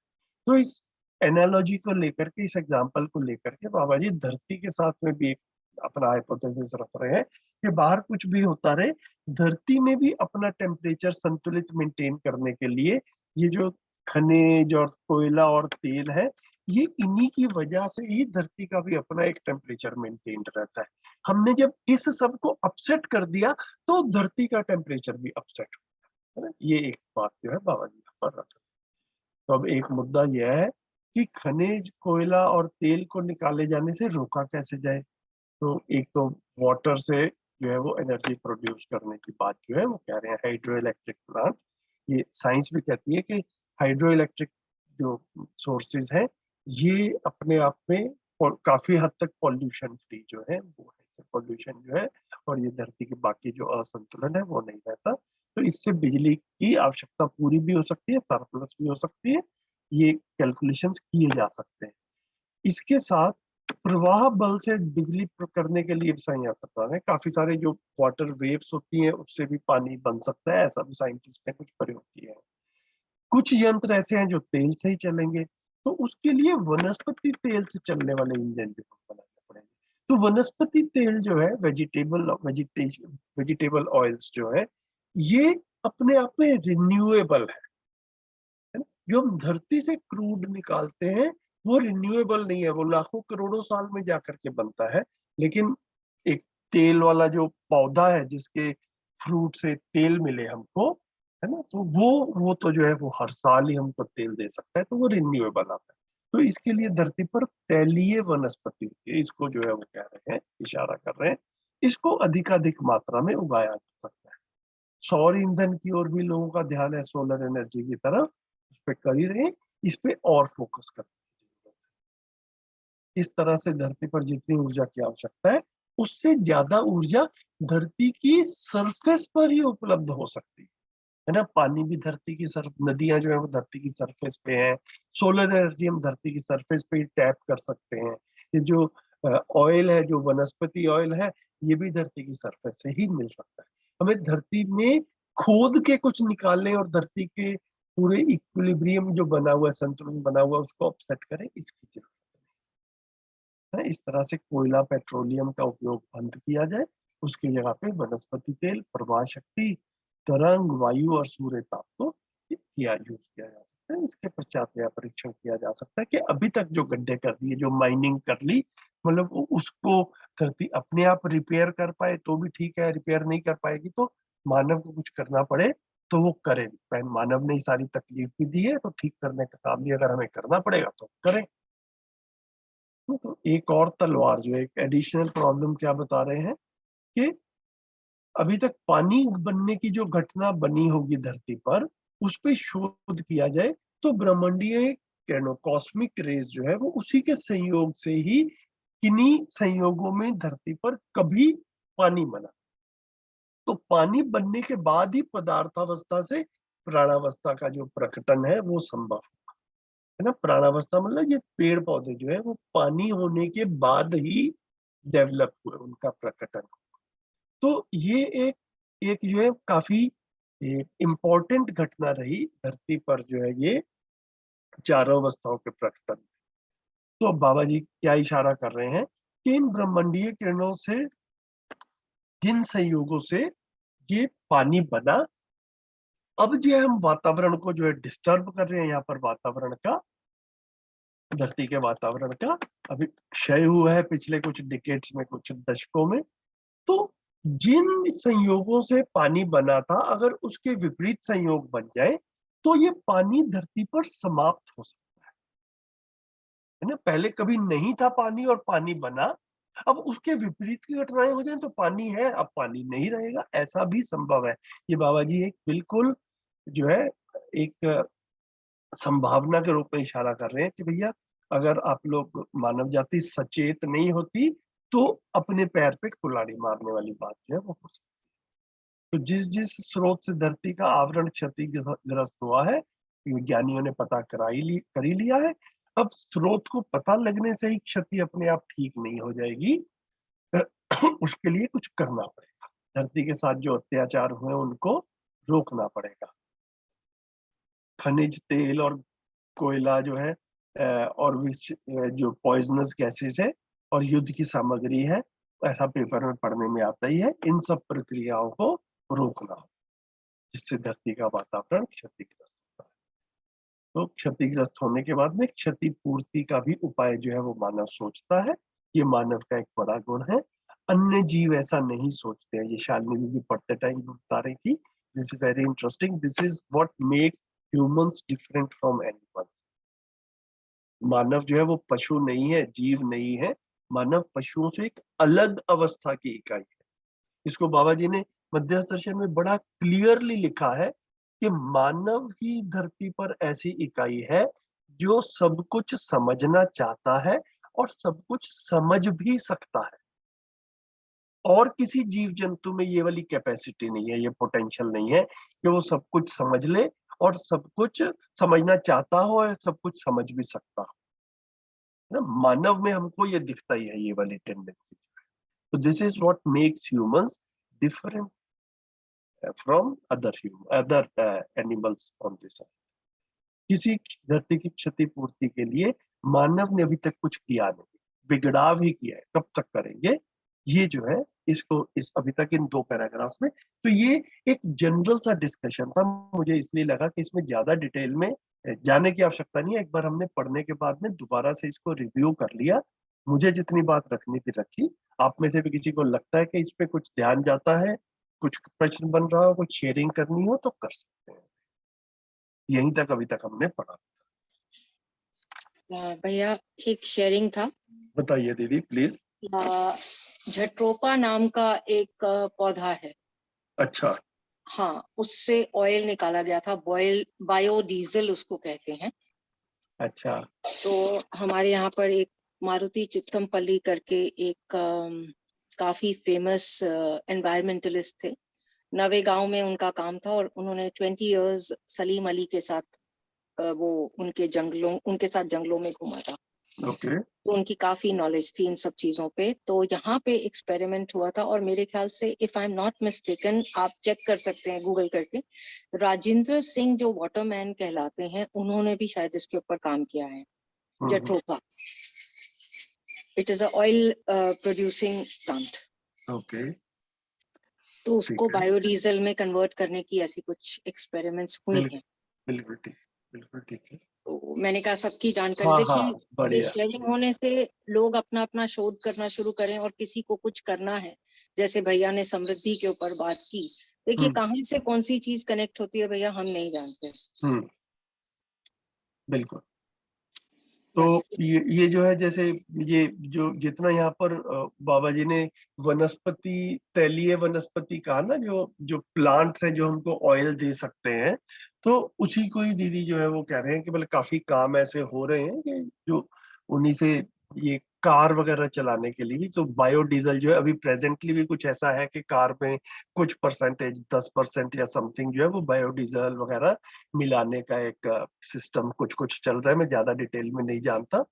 तो लेकिन अभी भी मेजरली जो है ये सारा का सारा फ्यूल जो है वो क्रूड ऑयल से ही आता है, धरती से ही निकल कर आ रहा है। तो ये देखने की बात है कि जिस स्पीड से हम प्रोग्रेस कर रहे हैं, इन द सेंस कि भाई बायोडीजल पे स्विच करें, क्या उतनी स्पीड सफिशिएंट है या it needs to be speeded up, मतलब वो अपने में एक देखने की बात है। भैया एक्चुअली इसमें और फैक्टर्स भी काम करते हैं। मतलब ऐसा नहीं है कि इतनी तरक्की इंसान नहीं कर सकता है या ऑलरेडी इस पे रिसर्च नहीं है और उसका रिजल्ट नहीं आ सकता है। फिर उसमें एक लॉबिंग का फैक्टर भी बीच में आता है। जो पेट्रोलियम कंपनीज हैं, पॉलिटिकल फ्रेटर्निटी है, वो भी नहीं चाहती ऐसे हो जाए एकदम से। नहीं तो प्लास्टिक को खत्म करना कोई बहुत बड़ा रॉकेट साइंस नहीं है। उसके क्या बोलते हैं, उसका ऑल्टरनेट भी अवेलेबल हो सकते हैं, काम हो सकता है। लेकिन वहीं से फिर वही बात है, पेट्रोलियम से ही प्लास्टिक भी बनता है, तो उसको बहुत ज्यादा नुकसान होगा। तो वही बेसिकली वही पैसा, मार्केट, वो वाले एंगल फिर से आ जाते हैं। तो ये जितने बड़े बड़े लोग हैं भैया, बिजनेसमैन हैं, कंपनीज को रन कर रहे हैं, जिनको आप लॉबिस्ट कह रहे हैं या इंडस्ट्रियलिस्ट कह रहे हैं, ये सब भी समृद्धि के भाव से नहीं जी पा रहे। जी बिल्कुल, है ना, इनको भी अभी और पैसा चाहिए, बाय हुक और क्रोक जो कुछ भी है। तो वो आदमी जब तक समाधानित नहीं होगा तब तक पैसे के ही पीछे भागता रहेगा, और फिर जो उसके लिए करना पड़ता है करता है। इससे धरती भी बीमार हो रही है, जो बाबा जी कह रहे हैं, और समाज में भी भय जो का वातावरण जो है वो बनता ही है। जी, मतलब कुल मिलाकर जो फिजिकल जो एस्पेक्ट दिखते हैं ना भैया, वही बार बार समझ में आता है कि वो अपने आप में ठीक करना है, ऐसा नहीं है। वो अंदर वाला जो है वो ठीक करना है, उससे अपने आप ठीक हो जाएगा। एग्जैक्टली। भैया मुझे इसमें ऐसा जोड़ना है, भैया ने जो बात रखी बिल्कुल सही है, लॉबिंग बहुत बड़ा एक इशू है। लेकिन मुझे और एक चीज जो इसमें पकड़ में आई है, जो अभी हमने 2-3 पैराग्राफ पढ़े, कि भाई हमें अलग से किसी ने रोका नहीं है ना। अभी जो बात हुई थी कि हमें अपने आप में काम करने में किसने रोका है ना? ये लॉबिंग है, इंटरनेशनल मार्केट्स हैं, शेयर मार्केट्स हैं, ये सब हम जानते हैं। भैया हम अपने आर्किटेक्चर पे क्यों नहीं काम करते? कितना सिंपल काम है। We have so many good architectural schools and we had very good architectural designs in our country, है ना? Every region has a different type of design according to their climatic and geoclimatic conditions, ठीक है? हम उन पे काम नहीं कर रहे। हमारा समय, अभी एग्जाम्पल देती हूँ, ऑस्ट्रेलिया सबसे मतलब फार ईस्ट में पड़ता है ना? उनका समय, उनके ऑफिस 7:30 बजे शुरू हो जाते हैं, अंधेरा मतलब मॉर्निंग होती है और उनके ऑफिस शुरू हो जाते हैं। हालांकि उसमें भी कहीं हम शोध कर सकते हैं, that is also not exactly right. और ऑफिस 5 बजे बंद हो जाते हैं, ठीक है। हाँ, होर्डिंग्स के ऊपर सारी लाइटें 11 बजे बंद हो जाती हैं, सो दे आर कंजर्विंग एनर्जी। हमारे आर्किटेक्चर पे हम काम करें, और ये जो प्रवाह बल है, ये सब पे भी शोध होना चाहिए बहुत। मतलब ऐसा मैं इसको सोचती हूँ, मेरे लेवल तक जितना मैंने सोचा उतना मैंने रख दिया भैया। नहीं नहीं, बढ़िया, ठीक है। तो ये सारी चीजें हैं। मेरे को लग रहा है कि ये वाला जो है ना, इसके ऊपर हम सब के पास में बात करने के लिए काफी कुछ है, और मीडिया में भी काफी कुछ होती रहती है, कुछ हो रहा है नहीं हो रहा। मेरे को ऐसा लगता है कि जो बाबा जी ने ना अस्तित्व के बारे में और मानव के बारे में और मानवीयतापूर्ण आचरण के बारे में जो बात की है, वो मूल बात है जो हम सबसे डायरेक्टली कनेक्ट होती है। ठीक है, तो मतलब हमारा फोकस लूज होके ना, मतलब कहीं ना कहीं पर सिर्फ ये क्रूड ऑयल और मतलब ये इस पे ना शिफ्ट हो जाए। ये मतलब ये एक प्रॉब्लम है, प्रॉब्लम का मैनिफेस्टेशन इस तरह से हो रहा है, ये हम सब जानते ही हैं। ठीक है, तो इसको एड्रेस करने के लिए बहुत सारा और कुछ चल रहा है। आदमी समझदार कैसे बनेगा, है ना, शिक्षा में क्या चेंज लाना है, मतलब ये जो है मेरे को लगता है कि मूल बात है कि बाबा जी ने हम ना उस चीज को सिंथेसाइज करते हुए चले। अभी हम लोग जो ये इन चीजों को समझने की बात करते हैं, इसमें ना आखिर में जैसे देव भाई ने कहा कि लॉबिंग बड़ी हो रही है, तो अभी लॉबिंग को कैसे रोका जाए, अब इन लोगों को बदला जाए। तो बाबा जी ने बार बार ये कहा कि भैया आदमी एक बार बड़ा हो जाता है ना, तो उसके बाद में उसका बदलना कुछ मुश्किल होता है, कोई विरला ही बदलता है। मेन काम किस पे करना है, अगली पीढ़ी पे काम करना है। ठीक है, तो अगली पीढ़ी में हम एज पेरेंट्स अपने घर के बच्चों को ऐसा बड़ा कर पाए कि वो समाधान समृद्धि के साथ में जी पाए, और हम शिक्षा के कंटेंट पे काम कर पाए, ताकि समाज में जो अगली पीढ़ी आ रही है वो भी थोड़ा ज्यादा इंटेलिजेंटली बौद्धिक समाधान के साथ में हो, और फिर चीजें जो है वो भी धीरे धीरे करके ठीक करेंगे। मतलब मेरे को एक ना ये अपने में ऐसा एक क्वेश्चन सा रहता है कि ये पूरा का पूरा डिस्कशन जो है ना ग्लोबल वार्मिंग पे ही ना शिफ्ट हो जाए। बाबा जी ने भी पूरे शिविर के बाद में 3-4 पेज इसके ऊपर बात की है, हम भी उतना ध्यान रखें, बाकी समाधान समृद्धि अभय सह अस्तित्व और जो बाकी सारी चीजें हैं उस पर हमारा ध्यान रखें। भैया इसमें और एक चीज जोड़ना हाँ जी, चाहूंगी। हाँ आपने जी, अभी शिक्षा के ऊपर बात की कि हमको हाँ जी। अगली पीढ़ी को शिक्षित करना है। अब हम जब शिक्षा में मान लीजिए हम ये बातें पढ़ाते हैं कि ये ग्लोबल वार्मिंग क्यों हो रही है और इसके ये रीजंस हैं, अब वो बच्चे हैं और वो हमारे ऊपर क्वेश्चन उठाएंगे, है ना। हाँ, हमारा आचरण, बिल्कुल हमारे को अपने ऊपर बहुत कॉन्शियस रहना है कि हमारा आचरण पे वो जब क्वेश्चन उठाएंगे हमारे पास जवाब नहीं है।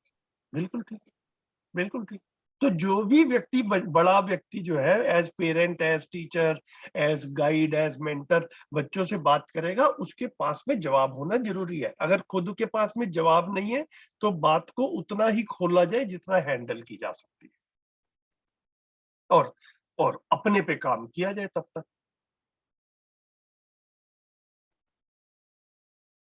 हाँ जी, उमा भाई कुछ कहना चाह रहे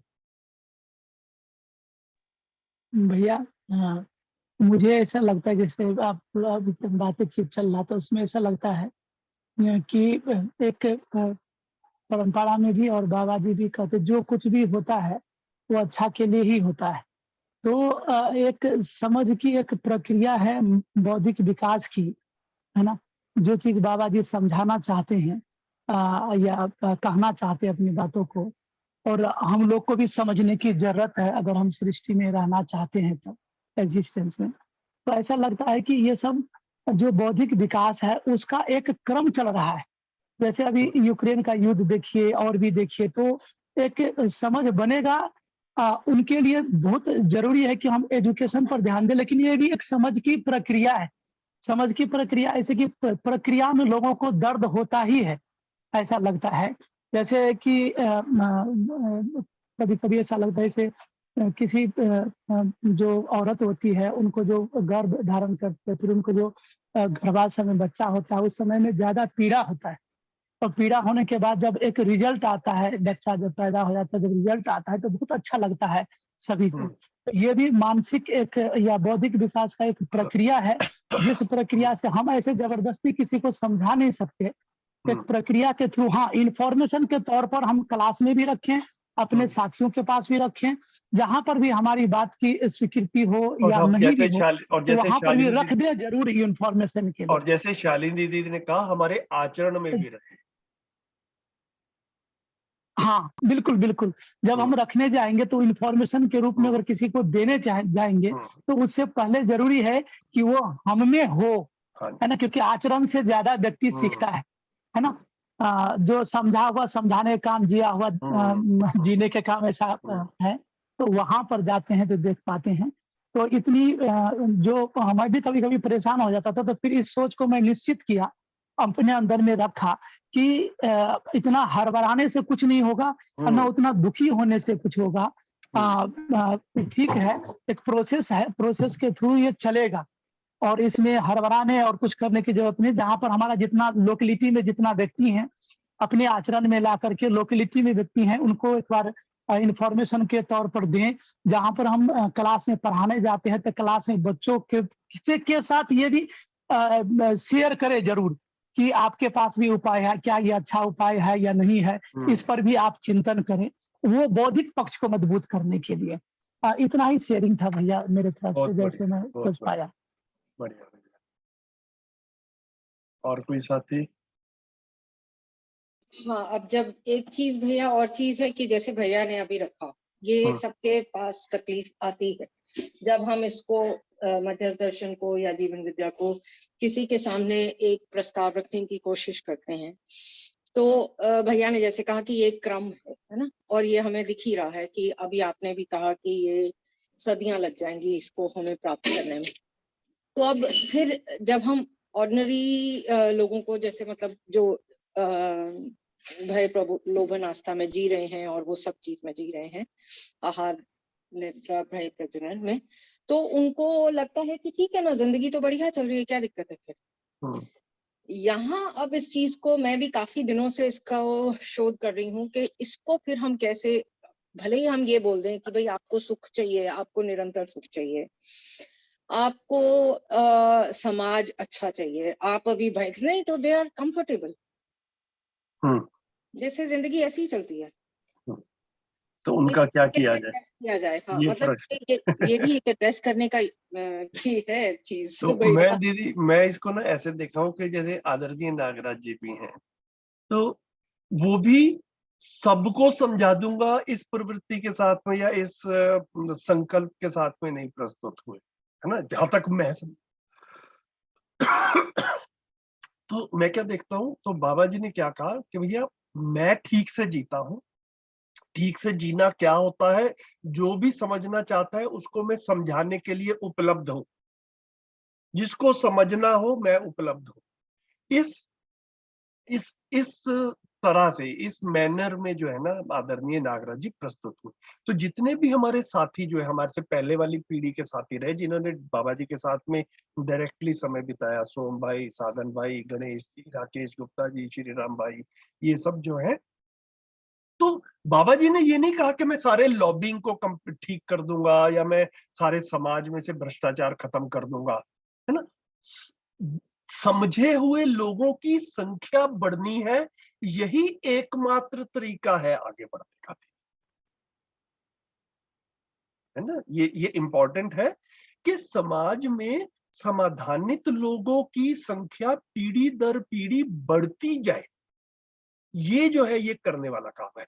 बाबा जी ने इसको बखूबी किया, है ना। बाबा जी को 1970 के आसपास जो है वो जो समझ में आया, तो अगले आने वाले 45 साल की बची हुई शरीर यात्रा में बाबा जी ने उसको सैकड़ों हजारों लोगों तक फैला दिया। समाज पूरा बदल गया हो, दुनिया पूरी बदल गई हो, ऐसा नहीं हुआ, लेकिन एक आदमी से सैकड़ों हजारों लोगों तक वो बात पहुंच गई, ये एक प्रोग्रेस थी।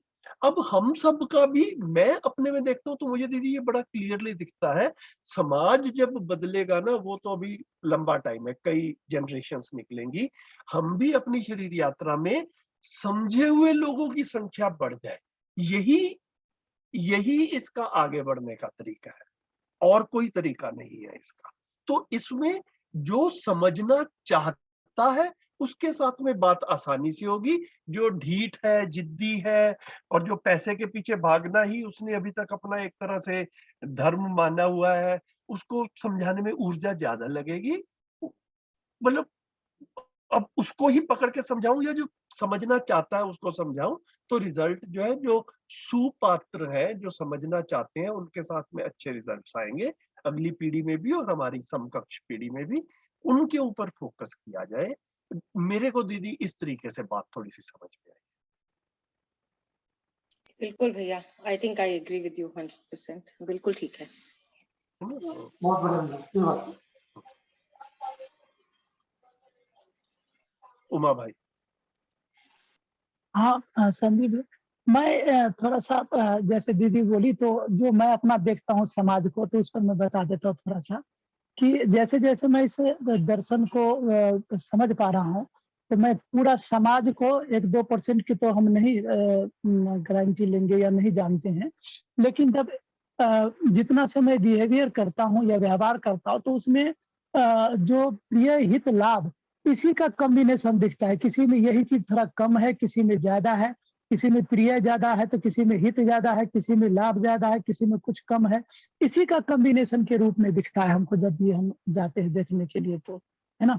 तो मेरा ये रहता है दिमाग में कि जब इनका तो उधर ध्यान ही नहीं जा रहा है, जो दूसरा देश है, दूसरा देश का मतलब ये न्याय धर्म सत्य, तो मैं वहां पर जरूर कुछ बातों को जो आपसी बिहेवियर में जब मैं करता हूं, तो उस समय में ये जरूर मैं बोल देता हूं कि आपको मेरे साथ खुशी कब मिलती है, जब आप मेरे साथ संबंध को पहचान लेते हैं कि उमाशंकर भाई जो है, या उमाशंकर हमारे साथ में किस रूप में प्रस्तुत है, उस संबंध को पहचान लेते हैं, और जब बातचीत करते हैं तब ज्यादा तृप्ति मिलती है, या यूं ही हाँ उमाशंकर आया कोई बात नहीं बात करना है जबरदस्ती, तब तृप्ति मिलती है।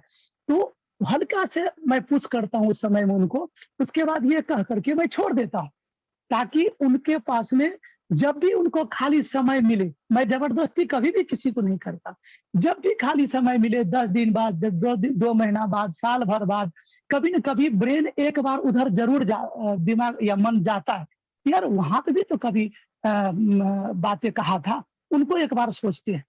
तब जब मैं फिर बिहेव करने जाता हूँ, तो वो परिदृश्य मेरे को बदला हुआ नजर आता है। ये ऐसे मैं देखता हूँ, लेकिन उसी समय में मैं समझाने का प्रयास करूंगा, तो हो सकता है कि सही चीज को न समझे, हमारे से रिलेशनशिप ही खत्म कर ले, वो कहा कि बहुत बेकार आदमी है तू, यार तुम्हारे साथ बात ही नहीं करना है, हमेशा इम्प्रैक्टिकल बात करता रहता है, ऐसे बोलना शुरू कर दे। किसी को दबाव ही नहीं डालता हूँ, तुम सोचते रहो, 10 दिन के बाद, 20 दिन के बाद जब मौका मिलता है फिर एक बार कह देता हूँ कि ऐसे होता है, तो वो ध्यान जाता है। ये मेरा अपना निजी एक्सपीरियंस है, ध्यान बिल्कुल जाता है, क्योंकि सही चीज को ब्रेन एक्सेप्ट करता, बुद्धि जो है एक्सेप्ट कर लेता है, तो वो तो स्टोर रहता ही रहता है। यहाँ पर ये एक मेथड लगा के हम आदमी को कह सकते हैं, ये तो नहीं कहते समझा सकते हैं, लेकिन हाँ जब वो जरूरत के लिए पीड़ा बना सकते हैं, कि उनके मन में भी ये बात आए कि यार कुछ तो अच्छी बातें हैं, इसको हमें भी करना चाहिए। जी भैया, इतना ही बात। बढ़िया, ठीक है। तो वो 2 चीजें भैया कि एक तो दूसरे भी समझ जाए, ये भी आवश्यकता के रूप में दिखता है, और हम भी समझ जाए, मैं पर्सनली भी समझ जाऊं, ये भी एक आवश्यकता के रूप में दिखता है। जैसा जैसा समय मिलता है, जैसा जितना रुचि रहती है, प्रवृत्ति रहती है, उस हिसाब से किया जाए, है ना। दूसरे तो जब मिलेंगे नहीं मिलेंगे वो उनके ऊपर डिपेंड करता है। मैं तो अपने साथ 100% बना ही रहता हूँ। तो मेरा समझने की जर्नी में सुबह से शाम तक और हर साल जो है वो आगे आगे प्रोग्रेस होती जाती है। ये देखते हैं, ये अपने आप में काफी तृप्तिदायक रहता है, और जितना जितना समझते हैं फिर उतना शायद अच्छे से समझा भी पाते हैं, बात आगे तक भी पहुंचती है। मेरे को लग रहा है कि ये दोनों पे ही काम करने वाला होता है। वो संतुलन बिंदु जो है ना, सुनील खेड़वा भाई ने सवेरे ध्यान दिलाया था, तो ये वो उसी को ही पहचानना है। मतलब दोनों के बीच में अपने पे भी काम करना है, और दूसरों भी समझ पाए उसमें भी सहयोग करना है। इसके बीच में जहां हम खड़े हैं वहां से कर सकते हैं अपनी अपनी स्थितियों के अनुसार। तो बढ़िया हो गया, 9:40 हो गया। आज का सेशन जो है अभी हम क्लोज करते हैं। तो जस्ट टू समराइज, ये पेज नंबर 83 पे जितना हाईलाइट किया है हमने यहाँ तक पढ़ लिया था। अब ये नीचे वाला पैराग्राफ जो है इससे हम नेक्स्ट संडे को शुरू करेंगे। थैंक यू वेरी मच, सभी को नमस्कार। अगले संडे थैंक को यू, फिर नमस्ते। थैंक यू, धन्यवाद थैंक भैया। यू, नमस्ते भैया। Thank you.